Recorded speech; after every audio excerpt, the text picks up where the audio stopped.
Existe uma crença específica, tão profundamente enterrada no inconsciente da maioria das pessoas, que funciona como uma muralha invisível entre elas e a abundância financeira que desejam. Esta crença é tão sutil, tão aparentemente inofensiva, que 99% das pessoas nem percebem que a carregam. Mas quando Carl Jung a identificou através de décadas de estudo da psique humana, ele ficou chocado com o poder devastador que ela tem de bloquear completamente o fluxo de prosperidade na vida de uma pessoa. Esta não é uma crença óbvia como dinheiro é ruim ou ricos são maus. Essas crenças superficiais são fáceis de identificar e transformar. A crença que vou revelar hoje é muito mais insidiosa, muito mais profunda e muito mais destrutiva. Ela se esconde atrás de aparente virtude, se disfarça como humildade ou espiritualidade e opera silenciosamente por décadas, sabotando sistematicamente cada tentativa de criar riqueza verdadeira. O mais perturbador sobre esta crença é que ela frequentemente se fortalece em pessoas que estudam desenvolvimento pessoal, espiritualidade ou mesmo psicologia. Pessoas inteligentes, conscientes, que conhecem sobre lei da atração e técnicas de manifestação, mas que carregam esta crença bloqueadora sem perceber, criando uma contradição interna devastadora entre seus desejos conscientes e suas programações inconscientes mais profundas. Meu nome é, e há mais de 25 anos, estudo os bloqueios inconscientes mais profundos que impedem pessoas de criar a abundância que conscientemente desejam. Através da análise de milhares de casos usando a psicologia junguiana, descobri que existe uma crença específica que, quando presente, anula praticamente todos os outros esforços para atrair riqueza. É como se esta crença criasse um campo de força invisível que repele oportunidades financeiras, não importa quantas técnicas de manifestação a pessoa tente aplicar. Carl Jung descobriu algo revolucionário sobre como crenças se formam na psique humana.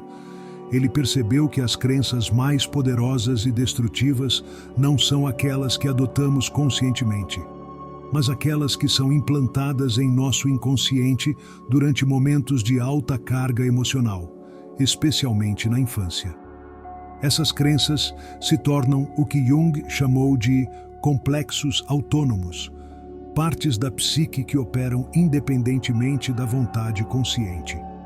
A crença bloqueadora que vou revelar hoje se forma tipicamente entre os 3 e 7 anos de idade, durante interações aparentemente inocentes com figuras de autoridade, pais, professores, líderes religiosos. Ela é implantada não através de declarações diretas sobre dinheiro, mas através de mensagens sutis sobre identidade, valor pessoal e lugar no mundo. E uma vez instalada, ela opera como um programa de computador rodando em segundo plano, influenciando silenciosamente todas as decisões financeiras da pessoa pelo resto da vida. Jung observou que esta crença é particularmente devastadora porque se apresenta como virtude. A pessoa que a carrega se sente moralmente superior por tê-la, o que torna extremamente difícil questioná-la ou transformá-la. É como um vírus psicológico que não apenas impede prosperidade, mas faz a pessoa se sentir orgulhosa por estar infectada. A crença que bloqueia a abundância financeira de forma mais devastadora é esta: eu devo permanecer pequeno para não ameaçar os outros. Esta crença tem muitas variações sutis. Não devo brilhar muito para não ofuscar outras pessoas. É egoísta querer mais quando outros têm menos. Meu sucesso diminui o valor de outros. Pessoas boas se contentam com pouco. Mas todas essas variações têm o mesmo núcleo tóxico, a ideia de que expansão pessoal é moralmente questionável. Esta crença se forma quando criança, através de experiências onde expressões naturais de poder, criatividade, alegria ou ambição são desencorajadas por adultos que se sentem ameaçados. Pode ser uma mãe que fica desconfortável quando a criança demonstra talentos que ela não tem. Pode ser um pai que inconscientemente compete com o filho e o diminui quando ele se destaca. Pode ser professores que preferem alunos humildes e comportados a alunos brilhantes e ambiciosos. O que torna esta crença tão devastadora é que ela ataca a própria essência da capacidade de criar riqueza. Riqueza verdadeira sempre requer expansão. Expansão de visão, de capacidade, de impacto, de influência. Mas quando uma pessoa carrega a crença de que deve permanecer pequena, ela inconscientemente sabota qualquer movimento em direção à expansão que poderia gerar abundância financeira. Esta sabotagem acontece de formas sutis, mas sistemáticas. A pessoa pode ter ideias brilhantes para negócios, mas nunca as implementa completamente porque não quer parecer exibida. Pode ter talentos excepcionais, mas os mantém escondidos porque é melhor ser humilde. Pode receber oportunidades de crescimento, mas as rejeita porque não quer causar inveja nos outros. Sempre há uma desculpa aparentemente virtuosa para não expandir. Para ilustrar como esta crença opera na prática, deixe-me contar sobre Sandra, uma cliente que me procurou completamente frustrada com sua situação financeira. Sandra era uma profissional extremamente competente, com MBA, experiência internacional e habilidades que poderiam facilmente gerar renda de 6 dígitos. Mas ela consistentemente aceitava posições abaixo de sua qualificação e nunca negociava salários adequadamente. Quando comecei a analisar a psicologia profunda de Sandra, descobri que sua mãe havia sido uma mulher profundamente insegura que constantemente fazia comentários como: "Não se ache muito importante. Humildade é a maior virtude. Pessoas que se destacam muito ficam sozinhas." Toda vez que Sandra demonstrava talento ou ambição na infância, sua mãe a colocava no lugar com frases como: "Não se esqueça de onde veio" ou "Seus pés devem sempre tocar o chão." Essas mensagens criaram em Sandra uma crença profunda de que se destacar ou ter sucesso significativo seria uma traição à sua mãe e às suas origens. Inconscientemente, ela se mantinha pequena financeiramente como forma de demonstrar lealdade familiar e de evitar a ansiedade de se tornar grande demais. Sua mediocridade financeira era uma forma inconsciente de tranquilizar as pessoas ao seu redor de que ela não era uma ameaça. Jung descobriu que crenças como esta são mantidas no lugar através do que ele chamou de benefícios secundários. Sandra recebia benefícios psicológicos por permanecer pequena. Evitava a ansiedade de responsabilidades maiores, mantinha a aprovação de pessoas que se sentiriam ameaçadas por seu sucesso e preservava uma identidade familiar como pessoa humilde e acessível. Estes benefícios inconscientes tornavam a crença extremamente resistente à mudança. A segunda forma que esta crença devastadora se manifesta é através do que Jung chamou de inflação da humildade. A pessoa desenvolve um orgulho perverso por não se importar com dinheiro, por estar acima de questões materiais, por ser mais evoluída que pessoas materialistas. Esta inflação cria uma superioridade moral baseada em limitação financeira, tornando prosperidade uma ameaça à identidade espiritual da pessoa. Miguel era um praticante espiritual dedicado que se orgulhava profundamente de sua simplicidade material. Ele vivia com muito pouco dinheiro, mas se sentia superior moralmente a pessoas que tinham ambições financeiras. "Eu não preciso de dinheiro para ser feliz", era sua frase favorita, dita sempre com um tom de superioridade sutil sobre aqueles que ainda estavam presos ao materialismo.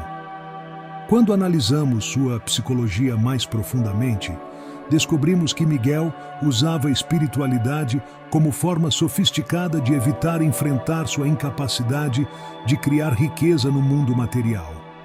Era mais fácil psicologicamente se sentir superior por não precisar de dinheiro do que admitir que ele não sabia como criá-lo ou tinha medo de tentar e fracassar. Sua inflação da humildade era uma defesa contra sentimentos profundos de inadequação material. Quando Miguel aprendeu a ver criação de riqueza como expressão espiritual de seus dons no mundo, conseguiu integrar prosperidade material com desenvolvimento espiritual genuíno. A terceira manifestação desta crença bloqueadora é o que chamo de Síndrome do Salvador Empobrecido. A pessoa desenvolve uma identificação profunda com ajudar outros que estão em situações piores, mas inconscientemente mantém-se em limitação financeira para preservar credibilidade como alguém que entende luta. Esta síndrome é particularmente comum em profissionais de ajuda, terapeutas, coaches, assistentes sociais, professores. Eles inconscientemente acreditam que ter abundância financeira os desqualificaria moralmente para ajudar pessoas em dificuldades. Como posso entender a luta de meus clientes se eu mesmo estou próspero? É o raciocínio inconsciente devastador. Patrícia era uma terapeuta brilhante que constantemente cobrava abaixo do mercado e aceitava clientes que não podiam pagar seus honorários completos. Quando exploramos sua psicologia profunda, descobrimos que ela carregava uma crença de que prosperidade pessoal seria uma traição aos clientes que confiavam nela justamente porque ela entendia suas dificuldades. Esta crença a mantinha em constante aperto financeiro, o que ironicamente limitava sua capacidade de se desenvolver profissionalmente e ajudar mais pessoas. Quando Patrícia aprendeu que abundância pessoal poderia ser uma ferramenta para servir melhor, conseguiu prosperar financeiramente enquanto expandia sua capacidade de impacto positivo. A quarta forma que a crença "devo permanecer pequeno" se manifesta é através do que Jung identificou como autossabotagem no momento do sucesso. A pessoa pode trabalhar duro em direção a objetivos financeiros, mas sempre que está perto de conquistar sucesso real, encontra formas de sabotá-lo inconscientemente. Esta sabotagem pode tomar muitas formas: fazer uma má decisão crucial no último momento, criar conflitos desnecessários que destroem oportunidades, desenvolver sintomas físicos que impedem performance ou simplesmente esquecer de tomar ações críticas. Jung observou que estas sabotagens não são acidentais. São mecanismos psicológicos inconscientes que protegem a identidade familiar de pessoa pequena. Carlos era um empreendedor que havia criado e destruído 3 negócios bem-sucedidos ao longo de 10 anos. Sempre que seus negócios começavam a gerar renda significativa, o tipo de renda que o elevaria a uma classe social diferente, ele tomava decisões aparentemente inexplicáveis que destruíam tudo. Quando analisamos o padrão de Carlos, descobrimos que ele havia sido criado por um pai que constantemente fazia comentários como: "Rico de primeira geração não presta. Quem nasce para vintém nunca chega a tostão. Nossa família é de trabalhadores honestos, não de patrões." Estas mensagens criaram uma lealdade familiar inconsciente que o impedia de transcender suas origens econômicas. Cada vez que Carlos estava perto de trair sua identidade de classe através do sucesso, sua psique sabotava o progresso para restaurar a familiaridade de luta e limitação. Sua autossabotagem era uma forma inconsciente de demonstrar lealdade às suas raízes e evitar a ansiedade existencial de se tornar algo diferente do que sempre foi. A quinta manifestação devastadora desta crença é o que chamo de paralisia da decisão próspera. A pessoa fica literalmente paralisada sempre que precisa tomar decisões que poderiam levar à abundância significativa. Esta paralisia se manifesta como procrastinação crônica, análise excessiva, busca obsessiva por mais informação ou criação de requisitos impossíveis que devem ser atendidos antes de agir. Jung descobriu que esta paralisia é uma forma sofisticada de evitação. Inconscientemente, a pessoa sabe que certas decisões poderiam levar à expansão que ameaçaria sua identidade de pessoa pequena. Para proteger esta identidade, a psique cria paralisia que impede a tomada de ações expansivas. Fernando era um investidor potencial que passou 2 anos estudando o mercado, antes de fazer seu primeiro investimento significativo. Ele lia obsessivamente sobre estratégias de investimento, assistia dezenas de cursos, analisava milhares de opções, mas nunca realmente investia quantias que poderiam gerar riqueza real. Quando exploramos sua psicologia, descobrimos que Fernando tinha terror inconsciente de se tornar um daqueles caras ricos.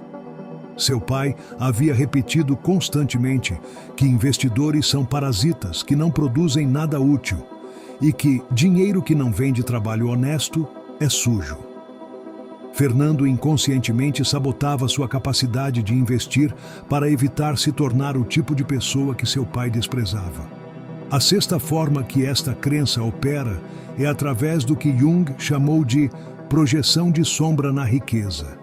A pessoa projeta todos os aspectos sombrios de sua personalidade: ganância, egoísmo, crueldade, superficialidade, nas pessoas ricas e na riqueza em si. Esta projeção cria uma repulsão inconsciente à prosperidade, porque prosperar significaria aceitar aspectos sombrios de si mesmo que foram rejeitados.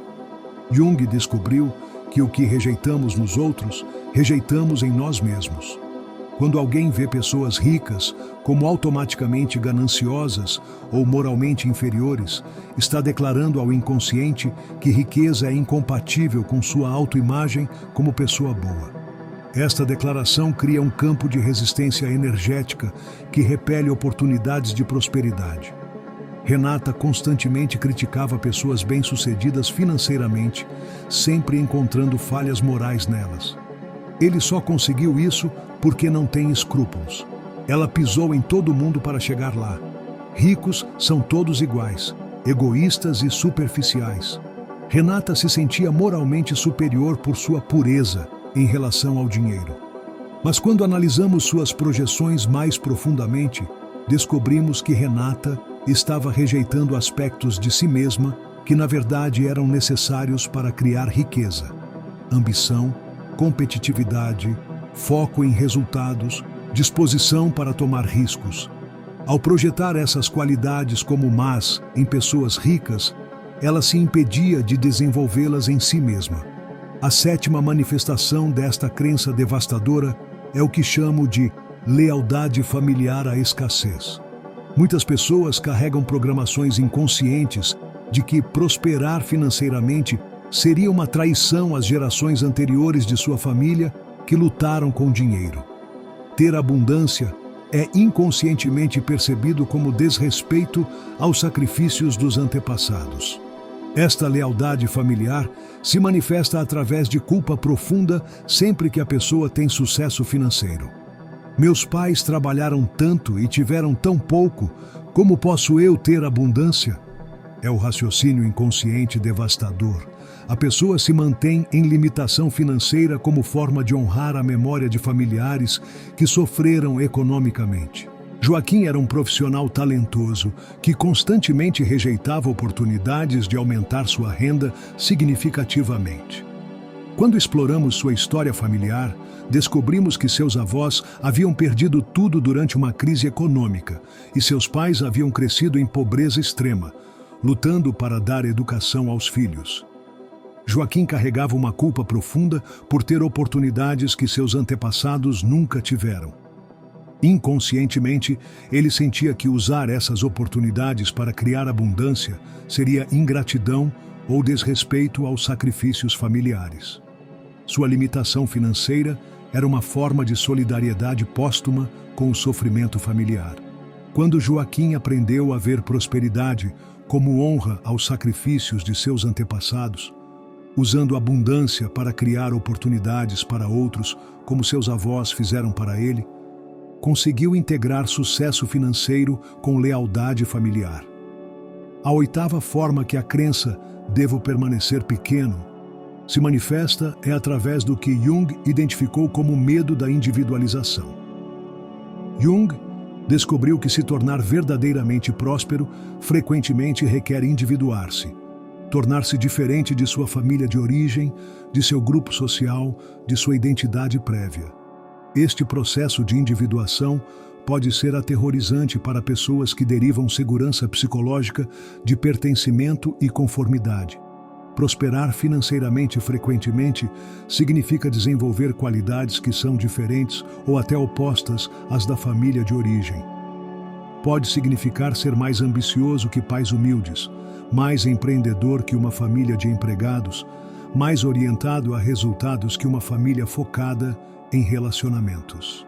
Esta diferenciação pode gerar ansiedade existencial profunda. Lucia vinha de uma família de professores e servidores públicos que valorizavam, acima de tudo, estabilidade e segurança. Quando ela começou a desenvolver ambições empreendedoras, sentiu-se como se estivesse traindo tudo em que foi criada para acreditar. Minha família sempre me ensinou que o importante é ter um emprego seguro e ajudar os outros, não ficar rica, ela me disse. O medo de Lucia não era apenas sobre dinheiro. Era sobre se tornar alguém fundamentalmente diferente de suas raízes familiares. Prosperar significaria individuar-se, tornar-se única, aceitar responsabilidade por criar seu próprio caminho. Esta perspectiva a aterrorizava, porque ameaçava sua sensação de pertencimento familiar. A nona manifestação desta crença bloqueadora é o que chamo de culpa do sobrevivente próspero. A pessoa sente culpa profunda por ter abundância quando observa que outros ao seu redor estão lutando financeiramente.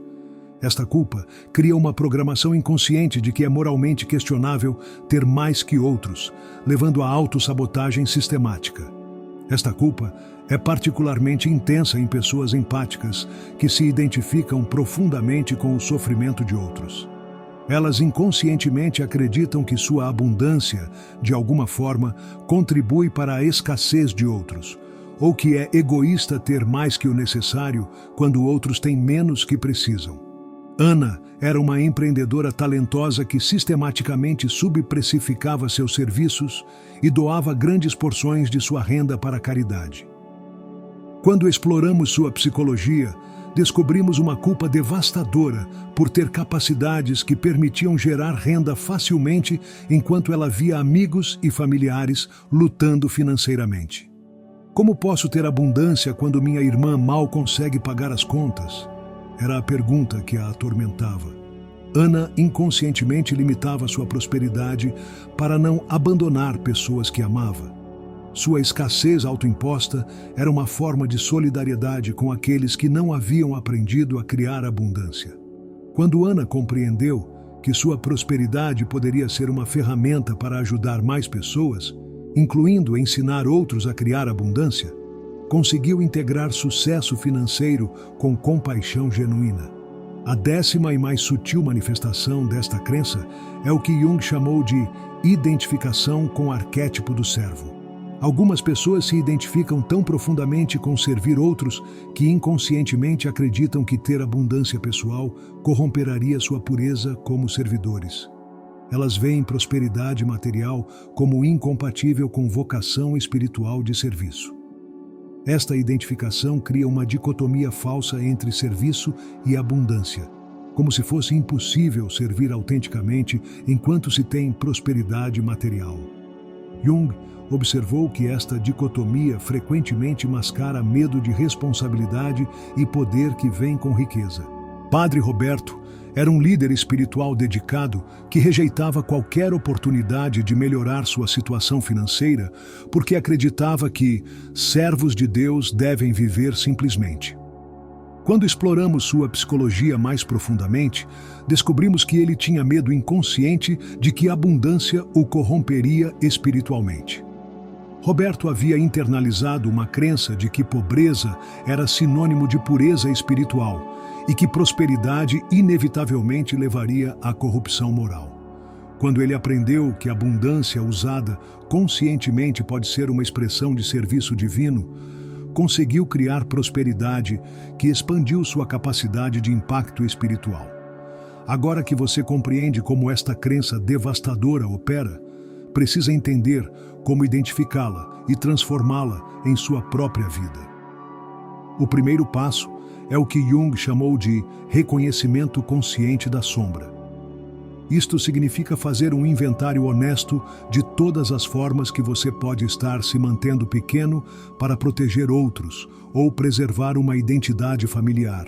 Pergunte-se: de que formas eu me limito para não ameaçar outros? Que talentos eu escondo para não parecer exibido? Que oportunidades eu rejeito por medo de ofender alguém? Como eu uso humildade como desculpa para não expandir? As respostas revelarão operações da crença bloqueadora em sua vida. O segundo passo é explorar as raízes familiares desta crença. Jung sempre enfatizava a importância de compreender como padrões inconscientes se formaram antes de tentar transformá-los. Examine sua história familiar perguntando: que mensagens recebi sobre destacar-se ou ter sucesso? Como minha família reagia quando eu demonstrava ambição ou talento? Que preço psicológico eu pagava por brilhar? O terceiro passo é o que chamo de diálogo ativo com a crença limitante. Em vez de tentar eliminar a crença através de força de vontade, dialogue conscientemente com ela. Reconheça que esta crença foi desenvolvida para protegê-lo de alguma forma, mesmo que agora seja limitante. Pergunte à crença: como você está tentando me proteger? Que perigos você vê em expandir? Que necessidades suas não estão sendo atendidas? Este diálogo respeitoso frequentemente revela medos legítimos que podem ser endereçados conscientemente em vez de operarem como sabotagem inconsciente. O quarto passo é desenvolver o que Jung chamou de nova narrativa de serviço. Isto significa reconhecer que expansão pessoal e serviço a outros não são mutuamente exclusivos. Na verdade, quanto mais você expande sua capacidade, maior seu potencial de contribuição positiva no mundo. Comece a ver prosperidade como responsabilidade espiritual. Quanto mais abundante você se torna, mais recursos tem para ajudar outros. Mais oportunidades pode criar, mais problemas pode resolver.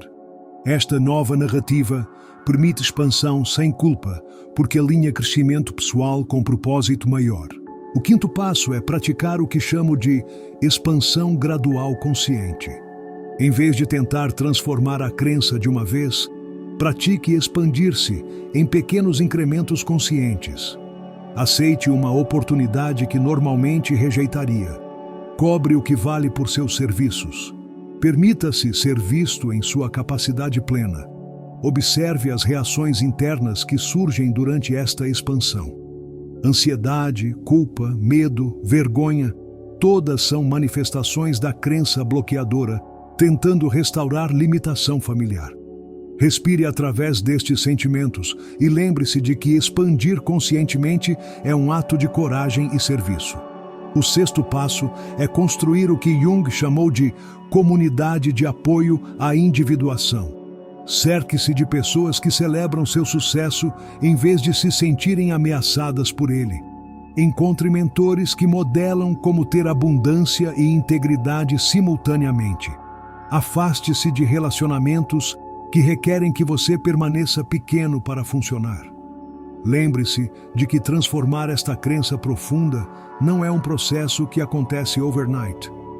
Jung observou que individuação, o processo de se tornar quem realmente somos, é o trabalho de uma vida inteira. Seja paciente e compassivo consigo mesmo durante este processo de liberação. O objetivo final não é eliminar toda a humildade ou se tornar arrogante, mas desenvolver o que Jung chamou de humildade genuína. Uma humildade que vem de reconhecer tanto suas limitações quanto seus dons, que permite expansão quando apropriada e contenção quando necessária.